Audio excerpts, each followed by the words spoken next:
네. 다시 이어서 설명을 드리면 결국 인제 대상과 배경 이건 개념 아시겠죠? 사진에는 항상 인제 앞에 나와 있는 것과 배경이 있으니까 그런 것들 차이도 좀 미묘하게 구분해 보라라고 하는 겁니다. 그러니까 모든 이미지에 뭐 누가 주인공이고 누가 배경이지 조연이지 하는 것들을 가능하면 밝혀낼 수 있도록 한번 집중을 하라는 의미로 이해하시면 되겠고요. 자, 프레임은 다 아시겠죠? 자, 객관적인 것을 캐치하는 것이 아니고 어떤 의도가 들어가 있다라고 하는 개념입니다. 모든 사진과 자료에는 프레임이라고 하는 것이 들어가 있습니다. 이거는 형식적이나 물리적인 게 아니고 사람이 자기 눈으로 바라보는 관점이 바로 사진이나 그림 뭐 이런 것에서 드러나겠죠. 그러니까 그 보여준 사진 찍는 것 자체가 프레임이고요. 그림을 그리는 것 자체가 그 사람의 프레임으로 어 그리는 겁니다. 그 아주 기본적으로 그게 그 프레임이라고 생각하시면 되겠죠.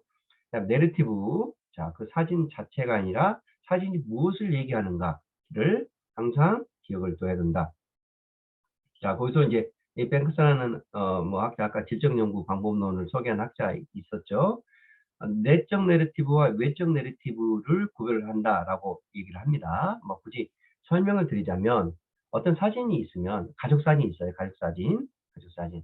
그럼 그 가족 사진을 보고 내적인 내러티브를 한번 만들어 내라는 거예요. 물어보거나 뭐라고 얘기하는지를 뭐 듣거나 아니면 그 얘기를 못 들었으면 연구자가 내적 내러티브를 상상하거나를 하는 겁니다. 내적 내러티브는 그 사진 자체가 갖고 있는 내용 속에서 드러나는 내러티브예요. 누가 있는지 뭐 어떤 데 찍혔는지 뭐 이런 것들이겠죠. 그쵸? 사진 직접과 관련된 사진의 그 내용과 직접적 관련된 외적 내러티브는 그 사진이 찍혀진 배경에 관련된 그렇죠? 외적인 거. 사진과 이 사진 속에 등장하는 인물들의 실제 삶과의 어떤 연관성이 있는가. 이런 것들이 이제 외적 내러티브로 구분할 수 있다. 이렇게 구분한 겁니다. 그렇게 이해하시면 되겠습니다. 자, 관점 중요하죠. 그죠? 그래서 프레임과 관점은 뭐 약간 좀 다르다는 걸 아시죠? 그쵸? 프레임은 연구자가 보는 시각이고요. 그다음에 관점 퍼스펙티브는 이것을 어떻게 해석할 것인가. 프레임이 있더라도 이쪽에서 볼 것인지 저쪽에서 볼 것인지 앞에서 보고 뒤에서 보고 다를 수 있잖아요. 그죠? 이건 해석의 여지다라고 볼 수 있겠죠. 회고성. 자, 회고성은 우리가 모든 시각 자료들은 찍을 때와 그 나중에 이거를 감상할 때는 나중에 이때 어떤 장면에서 이걸 찍었는지에 대해서 누구나 다 회고를 하고 있잖아요. 그게 이제 회고성입니다. 사진을 보여주면서 '아 옛날에 이땐 좋았지.'라는 것과 사진을 보면서 보여주면서 '아 이때 정말 지옥 같았어.' 이게 다 회고성이죠. 그쵸? 그런 것들을 끄집어낼 수 있어야 된다라고 하는 거죠. 자, 시각적 방법론과 현장 어떻게 연구하느냐. 자, 크게 인제 시각적인 자료들은 특히 이제 기존에 존재하는 이미지들은 세 가지 사회적 함축성을 가지고 있다라고 하는 것을 이제 얘기를 합니다. 뭐냐면 원본 이미지는 어떤 맥락 속에서 생산이 되었겠죠? 그게 무엇인가요? 내가 연구 대상이 보여주는 자료 아니면 내가 뭔가 사진을 찍었을 때 그 사진 찍은 자료는 어떤 맥락성 속에서 내 이 사진을 찍었는가라고 하는 거죠. 항상 그 관계성 우리가 시각 자료는 분석할 수 있는 자료가 딱 정해져 있잖아요. 그 자료를 가지고만 연구하는 게 아니라 그 자료가 외부에 있는 맥락과 어떻게 관련되는지를 사회적 함축성 차원을 보라는 거죠. 그다음에 어떤 과정에서 연구자에게 들어오게 되었는지, 연구자가 분석하고자 하는 그 당장 그 시점에서 이 자료는 어떻게 해서 왔는지, 그쵸?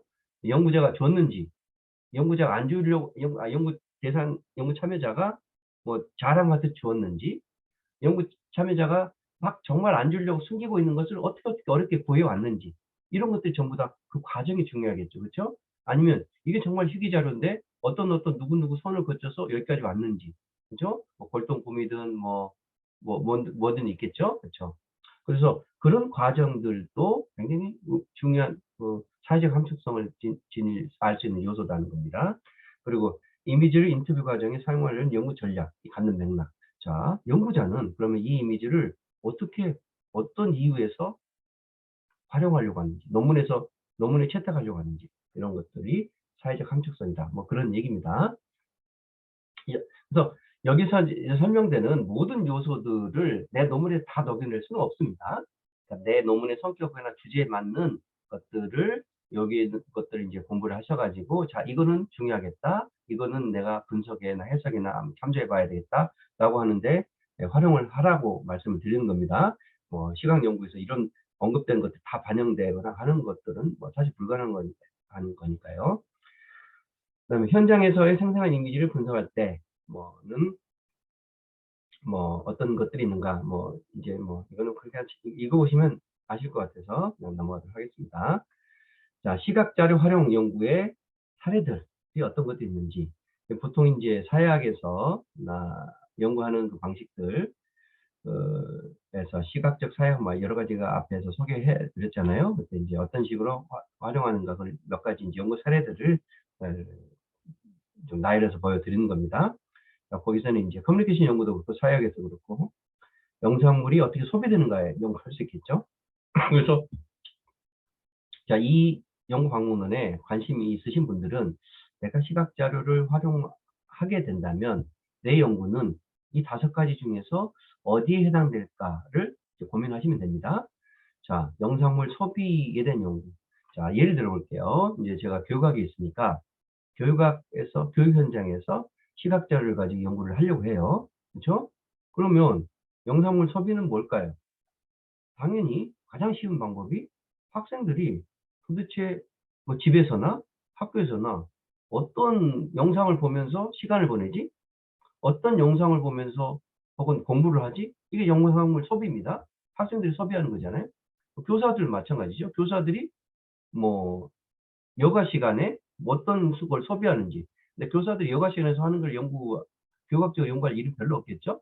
교사들이 어떤 자료들을 참고해서 뭐 수업을 준비하는지, 이거는 교육학적으로 의미가 있으니까 그 전부 다 영상물을 소비하는 겁니다. 그렇죠? 광고를 소비하는 거, 광고를 우리가 소비한다고 하잖아요.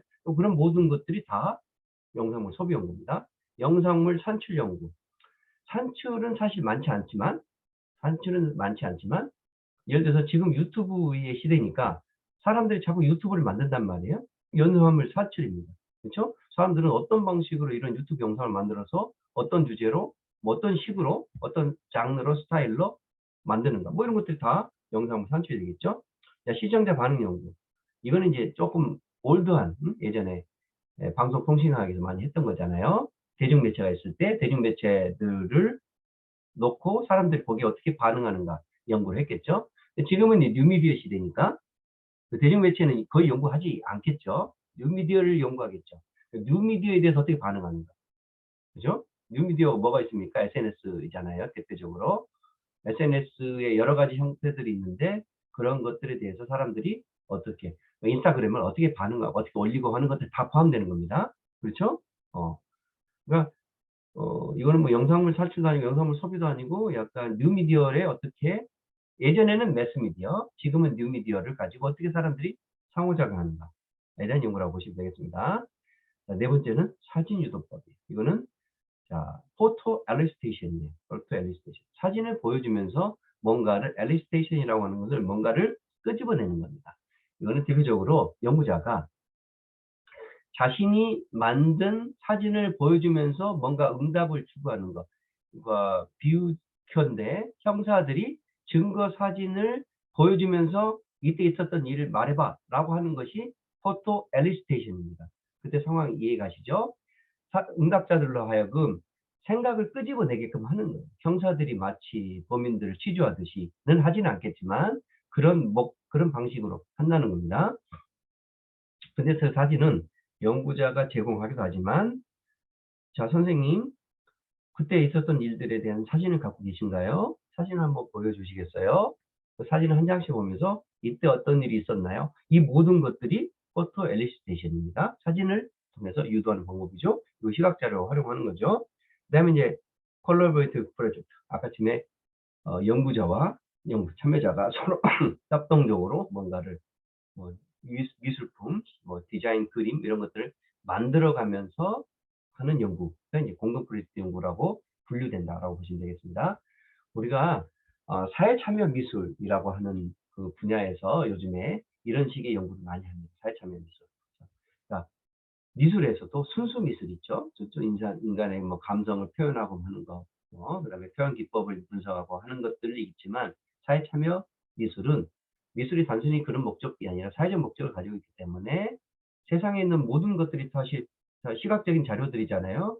그러니까 이 미술을 통한 사회 참여, 미술을 통해서 그러니까 미술가들이 미술을 통해서 사람들로 하여금 뭔가 스스로 힘을 얻게 하고 다시 갱생하게 하고 자신의 뭐 억울함을 드러나게 하고 미술을 가르쳐 주면서도 하고 우리 흔히 말하는 그래피티 같이 뭐 벽화, 낙서 이런 것들 통해서 사회에서 약자들이나 억눌린 사람들이 뭐 어떻게 자기 불만을 갖고 있는가를 직접 들어가서 연구를 하기도 하고 이런 연구를 하는 것들이 이제 시각 참여 미술 미술입니다.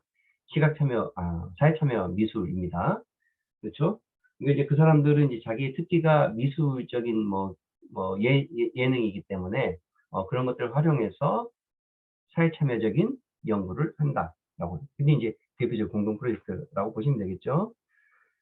그래서 이제 여기 있는 연구 경향들을 활용한다라고 보시면 되겠고요. 이거는 뭐 설명이 필요하진 않을 것 같은데, 자, 뭐 설명 간단하게 말씀을 드리면 사회 활동을 문서화하기 위해서 사진을 재를 활용한다. 아까 도큐멘테이션 한다는 말씀을 드렸죠? 그겁니다. 기록을 해 놓은 겁니다. 그렇죠? 사진 자료, 영상 자료로 계속 기록을 하는 것도 연구의 중요한 방법이죠. 자료 수집에. 과학자들이 자연 현상을 이해하기 위해서 계속 자료를 축적하잖아요. 그거와 같은 겁니다. 그다음에 두 번째, 광고 이미지 분석을 통해서 뭐 이데올로기, 문화적 의미, 아까 나왔던 거하고 똑같은 거죠. 시각적 재현물, 그렇죠? 사람들은 다양한 방식으로 시각적으로 재현하는데 그걸 가지고 분석한다. 그다음에 직접 촬영한다는 겁니다. 직접 사회적 촬영하면서 분석한다. 자, 비주얼 이미지를 분석하는 방법들. 그래서 크게 이미지 내용 차원에서 분석하는 것을 그게 이제 네 가지 활용 차원에서 분석하기도 할 텐데 일단 내용 차원에서 분석하는 방식 네 가지가 있다라고 하는 걸 먼저 말씀드려봅니다. 일단 이미지 내용이라고 하는 것은 말 그대로 A번 첫 번째 포토 애널리시스는 사진 자체를 분석하는 겁니다. 이건 약간 객관적으로 분석하는 걸 의미해요. 사진이 갖고 있는 내용 요소들을 사진을 쭉 놓고 보면 그 사진 안에 사람들이 누가 참여했고 어디에 갔고 몇 명이 누가 뭐 주도적인 역할을 하고 하는 것들이 되게 약간 객관적으로 나타나잖아요. 그런 것들도 내 연구에서 연관이 된다면 자료가 된다면 분석할 수 있다는 거예요. 그러니까 모든 시각자료 연구도 막 뭔가 해석해야 되고 상징을 끌어내야 되고 하는 연구도 있지만 그러지 않은 분야나 관심사가 그게 없는 분들도 있잖아요. 그러니까 여기서 소개하는 것들이 되게 다양한 방식으로 아까 다양한 학문 분야에서 시각 자료를 연구한다고 했잖아요. 그러니까 그런 것들의 방법론들을 다 정리해 가지고 묶어 놓은 거기 때문에 그렇게 이해를 하시면 됩니다. 그러니까 단순한 포토 애널리시스는 사진을 되게 객관적으로 분석적으로 분석하는 거고요. 두 번째는 세미오틱이잖아요. 이게 이제 의미론적입니다. 그러니까 의미론적 분석은 뭔가를 나름대로 해석해 가면서 분석하는 방식이 있겠죠. 그다음 세 번째는 말 그대로 컨텐츠 내용 애널리시스니까 아까 이제 A하고 조금 구분해서 이거는 사진이 담고 있는 내용에 조금 더 집중해 가면서 분석하는 거다. 그리고 네 번째는 이제 미디어 애널리시스는 그냥 사진이 아니라 동영상을 분석하는 거다. 그렇게 이제 형식 이게 사실은 뭐 내용이라고 보지만 형식 차원에서 그렇게 나눠진다라고 볼 수 있겠죠. 자, 그중에서 이제 여기 이제 첫 번째 포토 엘리스테이션 사진 분석법, 사진 엘리스테이션 사진 자극 배상법에 대해서 간단히 설명을 드릴게요. 이것의 이론적 근거가 이제 이렇게 나오는 거죠. 사진을 보면 기억이 새어난다는 거예요. 그리고 사진 이 자극 회상법을 하다 보면 기존의 실증 연구하고는 약간 다른 훨씬 더 큰 효과가 있다. 뭐 이런 거죠. 내면의 의식을 일깨워준다. 그다음에 프레임을 깨준다. 뭐 이런 이론적 배경을 정당성을 가지고 있다는 겁니다. 그래서 이런 질문을 하는 거예요. 왜 사진을 보여주면서 이 이미지가 어떻게 만들어졌고 무슨 일이 있었고 여기에 누가 포함되어 있냐 물어보는 거예요. 자, 누가 포함되어 있냐 물어보는 것은 사실은 눈으로 봐서 확인할 수 있는 것도 있고 되게 사람이 많아서 사람들이 너무 많은 경우는 그중에서 이 연구 참여자 응답하는 내용이 또 중요할 수 있습니다. 그쵸? 그 안에서 별로 의미 없는 사람들도 섞여 있을 수 있잖아요. 그래서 그런 것들 한번 더 물어봐 주는 겁니다. 내가 직접 와서 알 수 있는 그걸 이렇게 이제 분석하는 건 아니라는 거죠. 자, 이미지와 관계된 관련된 관계는 무엇일까요? 그다음에 배경이 무엇이 있는지, 그다음에 이런 것들에서 혹시 숨겨진 메시지는 무엇인지 이런 것들을 하나씩 하나씩 물론 연구 주제에 따라서 이런 것들 조금 질문들을 바꿔야 되겠죠. 그런 걸 물어본다는 겁니다. 자, 두 번째 기호학적 분석. 아까 기호학적 분석은 자, 기호학의 아버지라고 할 수 있는 소시르 혹은 롤랑 바르트 이런 사람들이 주로 했던 방식이죠. 그래서 그냥 간단하게 기호학에서는 소시르의 언학 이런 데서는 명시, 기표, 기의 이런 것들로 구분을 했잖아요. 기표는 언어를 통해서 형식을 통해서 드러나는 거. 그다음에 기의는 그 기호의 의미, 내면적인 의미. 그래서 디노티브, 커너티브죠. 디노티브는 드러나는 거, 명시적인 거. 커너티브는 함축적인 거, 기의를 해석합니다. 그러니까 항상 기호학적인 분석은 크게 이제 두 가지가 있다고 보는 거예요. 사진 겉으로 드러나는 건 뭐고 이거 안에 숨겨진 게 뭐가 있잖아. 그게 뭔지 그렇게 분석을 해 나가는 거죠. 기호학적 분석은 아주 기본적으로 이 두 가지 틀. 또 이제 조금 더 이론화가 더 세밀해지면 세 가지 틀, 세 가지 층위 이렇게 분석할 수 있겠죠. 그래서 그런 식으로 분석하는 게 기호학적 분석이죠. 앞에 했던 거하고 단순한 분석하고는 다르잖아요. 그렇죠. 그런 거고요. 이제 보통 이제 기호학적 분석을 적용하는 게 광고 연구 많이 하잖아요. 광고는 겉에 드러나는 것들이 있죠. 명확하죠. 되게 인상 깊은 이미지들을 제시를 합니다. 그게 기표예요. 근데 이게 그냥 이미지만을 갖고 있는 건 아니잖아요. 뭔가 숨겨진 것들이 있잖아요. 그게 기의죠. 그래서 광고학에서 이런 요구를 많이 합니다. 그렇죠. 뭘 숨겨지는지 잘 모르겠습니다만 담배를 통해서 담배와 커피가 아니면 자극적으로 눈에 띄게 한다거나 뭔가 이 오른쪽 사진을 보면 담배 피는 사람들이 되게 뭐랄까 쿨해 보이죠? 그죠? 그런 이미지에 연결시킨다든가 다 그런 얘기입니다. 그래서 인제 그런 얘기를 하는 거고 굳이 설명을 다 안 해도 되겠죠? 자, 광고 속의 기호학 그래서 이걸만 전문적으로 분석하고 보여주는 그런 저널도 있더라고요. 애드버서스라고 하는 광고 분석 저널. 이거 약간 비판적으로 연구하는 거기도 하고요. 또 obsession이라고 하는 거. 이게 약간 이제 우리가 뭐예요? 이게 그 금식이 아니고 식이 다이어트? 다이어트 하는 게 obsession이잖아요. 다이어트 하는 여성의 모습과 obsession이라고 하는 것을 보면서 이게 아마 obsession이라고 하는 정확하게 모르겠습니다만 향수가 있든지 뭐가 있든지가 있었던 것 같기도 해요. 그래서 이게 광고의 모습인지 제가 죄송합니다. 제가 정확한 확인을 못 했는데 그래서 이제 이중적인 뭔가를 얘기를 하겠죠. 만약에 광고에 하는 이미지라면. 근데 이제 그런 경우는 되게 비판을 받겠죠. 그쵸? 다이어트도 obsession이고 뭔가 여성들이 obsession 되게 어 끌려갈 수밖에 없다. 이게 완전히 이 제품에 완전히 뭐라고 하나요? 영향을 받을 수밖에 없다. 이런 메시지를 주려고 했을 수도 있겠죠. 그래서 뭐 이 애드버스드에서 등장한 이런 광고들에서 그런 것들을 이제 비판도 하기도 한다라고 하는 거죠. 자, 그다음에 사진을 통한 내용 분석의 대표적인 예를 제가 보여드립니다. 아까 네 가지 종류 유형 중에서 요것도 인제 신문 기사에 실렸던 사진인데요. 이 사진을 통해서 연구자들이 이제 분석을 하는 건데 뭘 분석하냐면 여기 인제 영국의 글래스고 대학의 미디어 그룹이라는 이제 학과에서 사실은 이걸 계속 연구해 왔는데 나쁜 뉴스의 사례로 보여주는 사례입니다. 그러니까 사진에서 보듯이 사실 영국에서 오랜 노조 활동 운동들이 있었는데 그것을 자꾸 인제 국가가 인제 진압하는 것을 보여주면서 뭔가 어느 한쪽으로 몰아갔을 때 그게 나쁜 뉴스다라고 하는 거죠. 그래서 이 사진들을 보여주면서 이거를 누가 찍었는지, 어느 보수 언론에서 찍었는지, 진보 언론에서 찍었는지, 그다음에 어떤 각도를 놓고 찍었는지, 그다음에 이 사진을 보여주면서 무슨 메시지를 전달하는지 이런 것들이 전부 다 내용 분석의 거의 우리 언론학에서 주로 하는 방식이잖아요. 그런 연구 방법이다라고 보시면 되겠고요. 시각 자료 분석 이런 것들이 있는데 이거는 그냥 이걸 보시면서 느끼는 것들 가져오 본 사진이긴 한데요. 있다라고 합니다. 자, 제가 이제 이 시각자로 최근에 뭐 여기서는 이제 2017년인데 2017년 네 그 나온 논문에서 제가 발췌한 내용인데요. 그 어떤 식으로 연구가 이루어질 수 있는가를 보여주는 하나의 방법론적인 측면을 말씀드리려고 가져와 본 겁니다.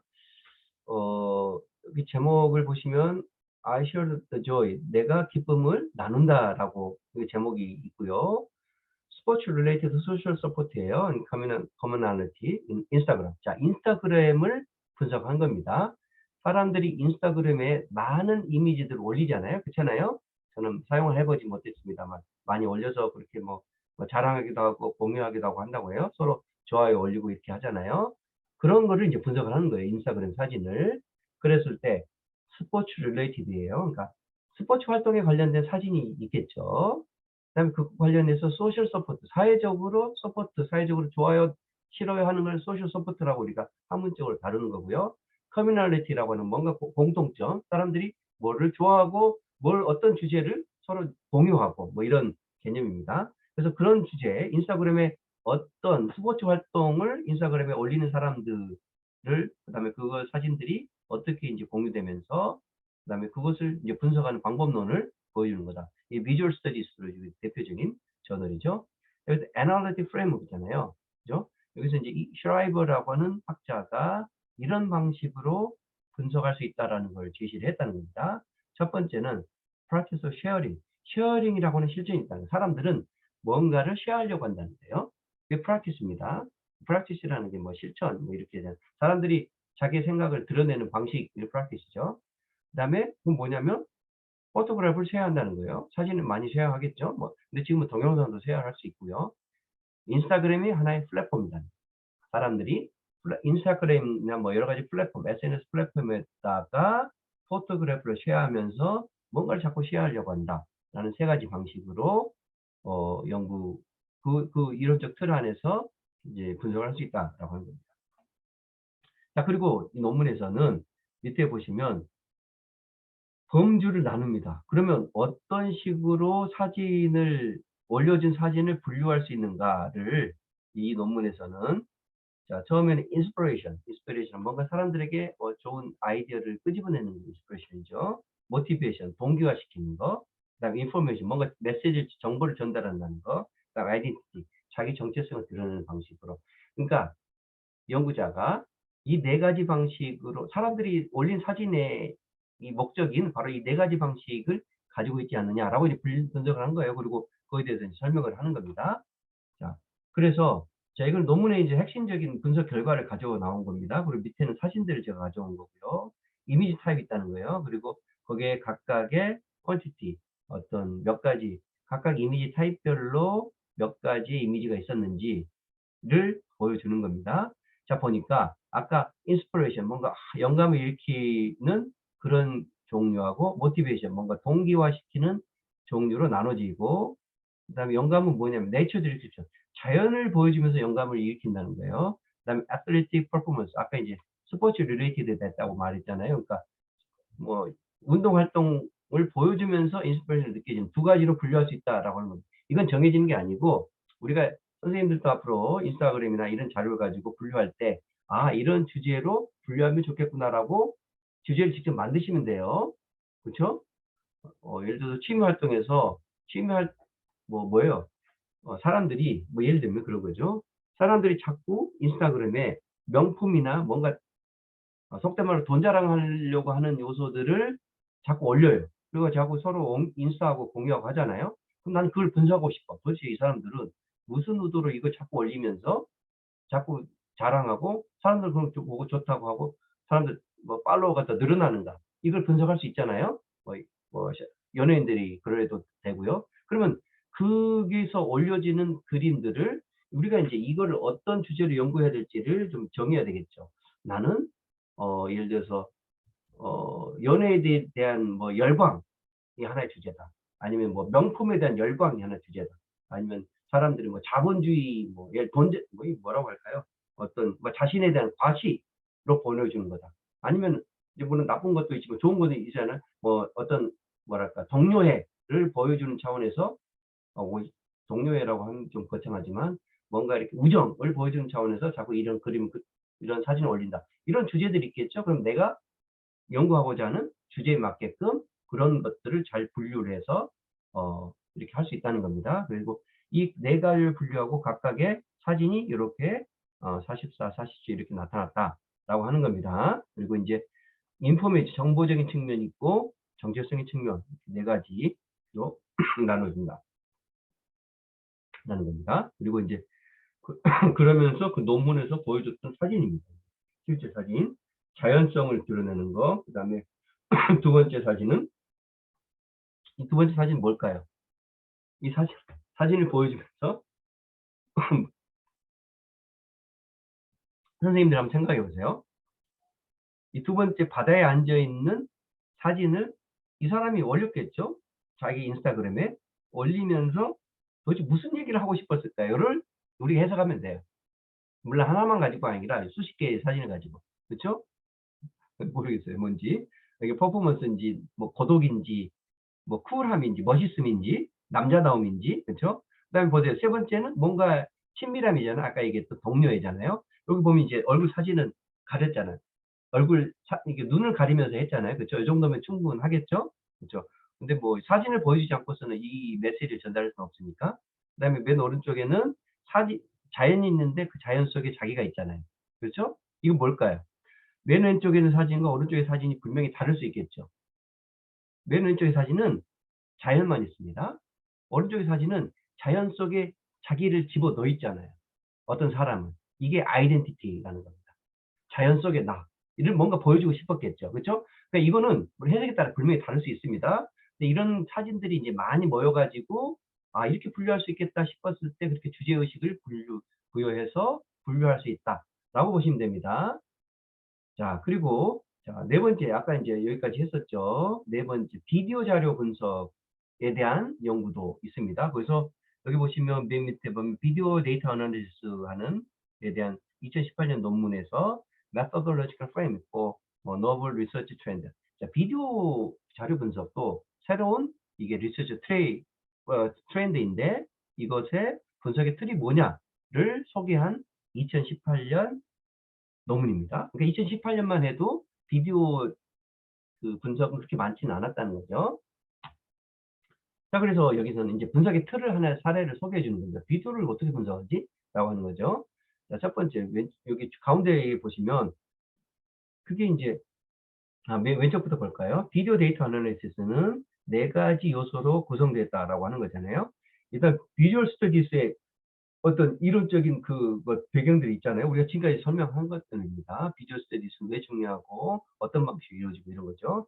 그다음 에트노그래피예요. 이게 뭐예요? 문화인류학적인 그런 연구잖아요. 이건 마치 현장에 가가지고 밀착되게 뭔가 비디오 자료를 수집을 하는 게 중요하지 않겠는가라는 겁니다. 그냥 단순하게 지나간 사람 비디오 찍어가지고 분석하는 것은 별 의미가 없다는 거예요.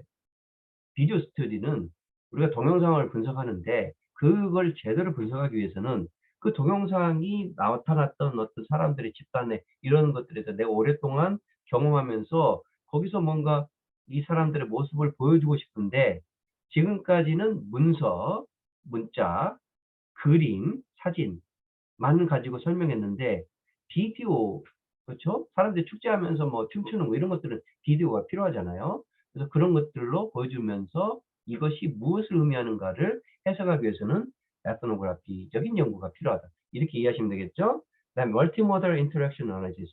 자, 멀티모달은 뭡니까? 다중 감각이에요. 다중 감각. 그러니까 비디오는 시각, 청각, 뭐 촉각 이런 거 다 가능하게 멀티모달하게 들어가잖아요. 그래서 그런 의미. 그다음에 experimental behavior studies.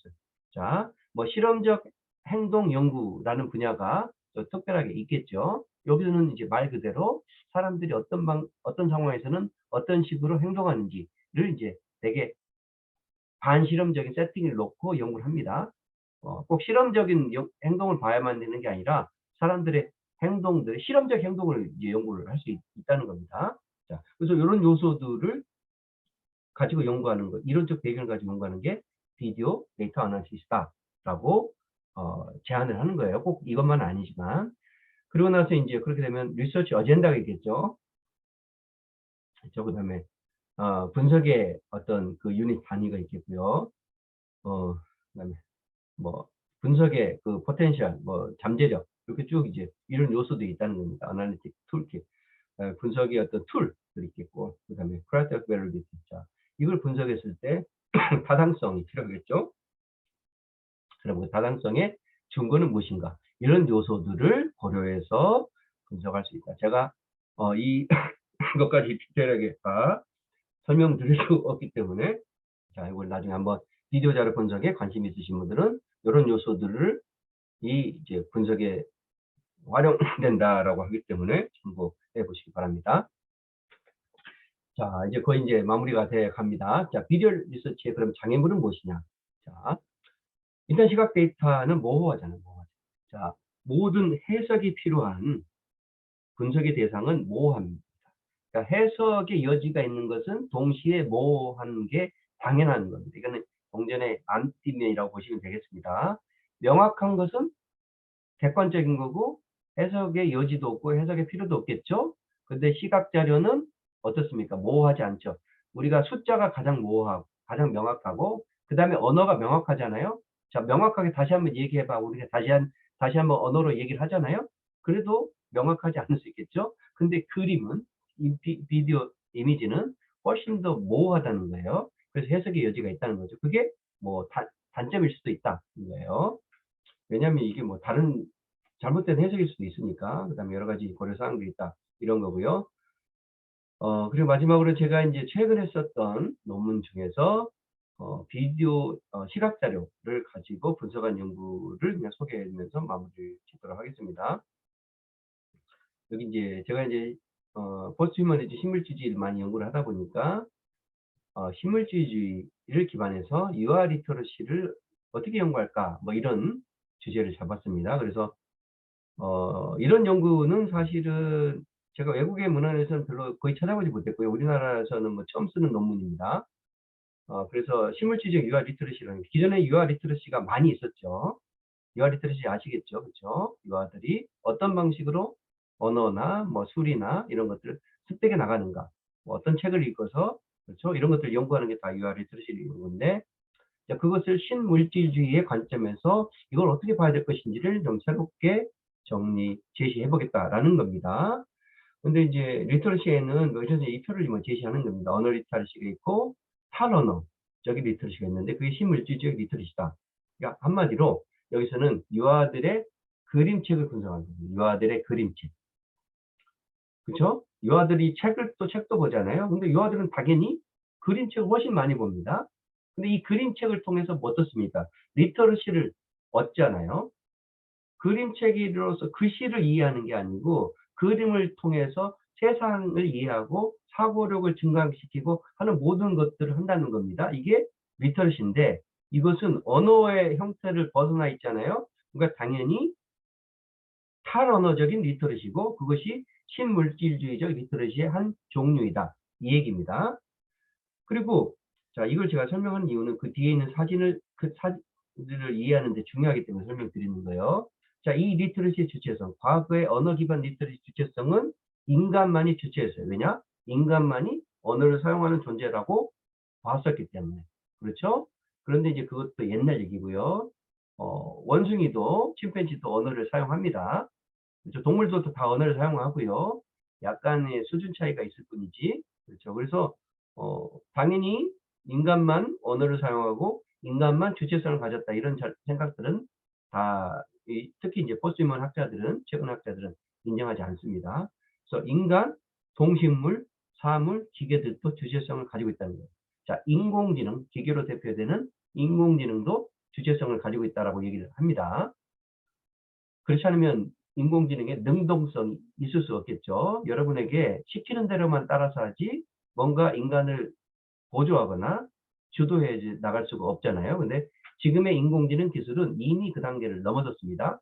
그래서 거의 대부분 학자들은 주체성을 가지고 있다고 다 인정을 합니다. 인공지능의 주체성이 아직 없다고 아직 주장하는 학자들은, 제가 이게 기록되는 장면이라 좀 조심스럽긴 합니다만 극소수입니다. 극소수예요. 자, 양식성. 자, 주로 과거에는 수나 언어가 양식성, 리터러시의 양식성을 대표했다는 거예요. 그래서 우리가 언어적 리터러시, 수 리터러시 이런 용어를 써요. 그런데 그 다음에 기계, 컴퓨터가 발전하면서 우리가 컴퓨터 리터러시라는 용어가 최근 한 10년 사이에 쓰이기 시작했던 거예요. 그렇죠? 그리고 이제 그게 이제 테크노 리터러시, 디지털 리터러시 이런 용어를 쓰는 겁니다. 그래서 탈언어적 그러니까 컴퓨터 리터러시, 디지털 리터러시 이런 것들 전부 다 오른쪽 탈언어적 리터러시에 해당된다. 자, 리터러시가 매개되는 과정, 통로, 수단은 뭐냐? 이게 이제 문자라든가 상징 체제였는데, 탈언어적 리터러시는 다양한 것들이다라고 얘기하는 거고요. 다양한 방식으로 데이터가 왔다 갔다 한다라는 거죠. 그 다음에 그 역할은 되게 인간 중심적인 소통이었고, 탈인본주의 리터러시 상황에서는 모든 존재들이 상호적으로 공존하면서 서로 영향력을 주고받는다라는 겁니다. 자, 그렇게 얘기하면서 제가 이제 어떤 연구를 했냐면요. 유아들 그림책, 보통 4, 5, 6세 정도 수준의 유아 그림책을 도서관과 서점에서 한 500권, 600권을 뭐 정확히 모르겠습니다. 수백 권을 이제 쭉 훑어보면서 제가 이 논문에서 활용할 만한 그런 책들을 한 50권 정도 추출해서 그 그림책에서 적절한 그림을 따와 가지고 여기 인용을 한 겁니다. 그러면서 이제 여기에 제가 타이틀만 붙였는데요. 물질의 주체성. 물질의 주체성이 있다는 것이 유아 그림책에 이미 드러나고 있다라고 하는 것을 제가 보여주는 겁니다. 예를 들어서 왼쪽이 위에 있는 그림이 뭐냐면 어둠이 친구래요. 그렇죠? 어둠이 친구. 친구라고 하는 것 자체가 어둠을 의인화해서 주체적인 주체성을 부여했다는 겁니다. 그렇죠? 오른쪽에는 여기 보시면 잘 보이시겠지만 약간 이렇게 실타래처럼 보이고 우리가 이렇게 막 낙서해 놓은 듯한 그런 낙서입니다. 근데 이 낙서가 사람을 따라다니면서 이렇게 변장도 하고 이렇게 하는 걸 보여주는 겁니다. 이게 그 자체로 물질인데 사람처럼 혹은 살아있는 물건 어떤 생명체처럼 따라다니면서 아이와 상호작용하는 겁니다. 그러니까 제가 하고 싶었던 얘기는 유아들의 세계에서는 그리고 그림책에서는 이미 물질들이 능동성과 주체성을 가지고 아이들과 소통하려고 한다는 것을 보여주고 있고 그것을 아이들이 당연하게 생각하는 겁니다. 아이들은 원래 어렸을 때부터 인간은 세상의 사물들과 같이 그렇게 소통하는 존재인데 점점 5살, 10살, 20살 커가면서 마치 인간이 유일하게 이성적 존재이고 유일하게 독자적 존재이고 주체성을 가진 존재인 양 착각하면서 자꾸 그런 쪽으로 몰아간다는 거예요. 그렇죠? 자연에서 멀어지면서 자꾸 인간이 독특한 존재인 양 만들어가면서 고립되어 간다라고 하는 것을 말씀드리는 겁니다. 신물주의는 그런 것들이 잘못된 것이다. 오히려 자연으로 돌아가자, 어린아이로 돌아가자 하는 것이 오히려 자연스러운 소통의 모습, 그게 이 자연의 원리의 본질이다라고 하는 것을 보여주는 거고 그 근거를 유아 그림책에서 제가 가져 나온 겁니다. 그리고 흔히 말해서 나무가 아파요. 나무가 아픔을 느낍니까? 당연히 느낍니다. 당연히 동물뿐만 아니라 식물이 당연히 고통을 느낍니다. 최근에 예전에는 당연히 그런 연구를 많이 하지 않았어요, 식물학자들이. 그렇죠? 왜냐하면 식물이 동물처럼 통증이 있고 그다음에 통증이 무슨 뭐 이 식량을 타고 올라가고 내려가고 하면서 그게 뇌로 들어가 가지고 고통을 느낀다라고 생각하지 않았기 때문에 그런 생각을 하지 않았는데 지금의 식물학자들 그다음에 지금의 이 뭐 여러 가지 그 최근 이 신경생략적인 이론을 바탕으로 만물들이 연결돼 있고 물질과 생명체가 비생명체가 완벽하게 구별할 수 없고 동물은 동물성을 가진 상태로 이 생태가 흐르고 식물은 식물성의 상태로 생태가 흐르고 이것이 근본적으로 구분되지 않았다라고 하는 것을 기본 전제로 학자들이 깔고 있기 때문에 식물들이 통증을 느끼는데 그 통증을 느끼는 방식은 당연히 동물과 다를 뿐이지 통증을 느낀다는 겁니다. 그래서 구체적으로 제가 예를 들면 예를 들어서 이런 연구까지 합니다. 실제 식물학자들이 이런 연구를 합니다.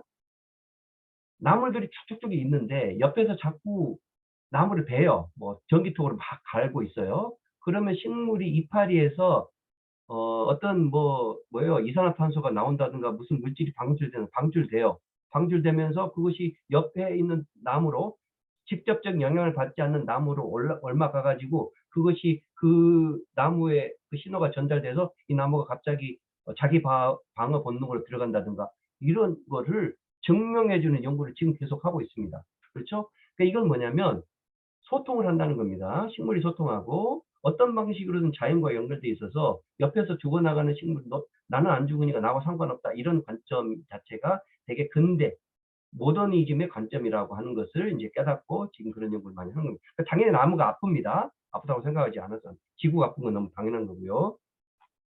그리고 이제 여기 위쪽에 왼쪽이 그림은 동물들이 능동성과 주체성을 가지고 있다는 것을 이런 그림들에서 이미 보여지고 있고요. 그다음에 객체 재앙 존재를 믿는 어떤 자연물과 사물의 주체와, 그렇죠? 산도 화가 내고 동물들 여기 이제 잃어버린 물건, 쓰레기들이 막 모여가지고 뭐 사회를 이루면서 뭐 이런 역할을 하는 것을 보여주는 겁니다. 그래서 이런 것들을 제가 이제 쭉 얘기를 하면서 결국 식물질주의에서 유아 리터러시에서 어떤 내용들이 우리가 다시 새롭게 주목해야 될 것인지를 제가 쭉쭉쭉쭉 예, 정리를 하고 그다음에 그것을 이미 보여주고 있는 유아 그림책들을 가져와 봐서 제가 근거로서 들여대면서 이것이 바로 신물주의적 유아 리터러시고 우리가 주목을 하지 못했지만 이런 유아 리터러시를 통해서 아이들이 느끼는 그런 자연성을 우리가 회복해야 된다. 그리고 인본주의에서 벗어나서 뭐 포스트휴머니즘적 이런 관점들이 어떤 의미를 갖는 건지를 다시 한번 생각해보자. 이런 주장을 하는 겁니다. 자, 그래서 이 데이터는 있는 데이터, 있는 사진, 뭐 그림책에 있는 사진들을 가져와서 연구자의 어떤 목적성을 바탕으로 분석해 나가면서 근거를 제시하는 그런 연구다라고 보시면 되겠습니다. 그리고 이제 여러 가지 분석 사례가 있는데 시각 자료들을 담론 분석과 활용해서 하는 자료들이 있는데 제가 요거는 이제 이 국립도시설계연구소에서 특강 요청이 들어와서 질적연구 여기 도시설계연구소 하는 분들 있잖아요. 뭐 건축학하고 이런 분들 박사들이 주로 계신데 이분들이 이제 건축학 도시공학을 하잖아요. 근데 이분들도 이제 뭐 양적 연구만 하는 게 아니고 최근에는 뭐 인터뷰 연구, 담론 분석 연구를 많이 하십니다. 그래서 담론 분석 질적 연구 방법론을 배우고 싶다라고 해서 이제 강의했던 내용 중에 들어있는 겁니다. 그래서 이제 뭐냐면 보통 이제 인터뷰하고 자료 분석하고 이런 주제에 대해서 하는데 시각 자료도 활용될 수 있다는 겁니다. 시각 자료와 담론 분석. 그렇죠? 뭐 그런 얘기를 드리는 거고요. 그다음에 비주얼 스터디 하기도 하고 인터뷰 하기도 하고 그거는 이제 참고로 보시면 되겠습니다. 자, 이 정도로 해서 오늘 강의 시각 자료 분석에 대한 강의를 마치도록 하겠습니다. 수고 많으셨습니다.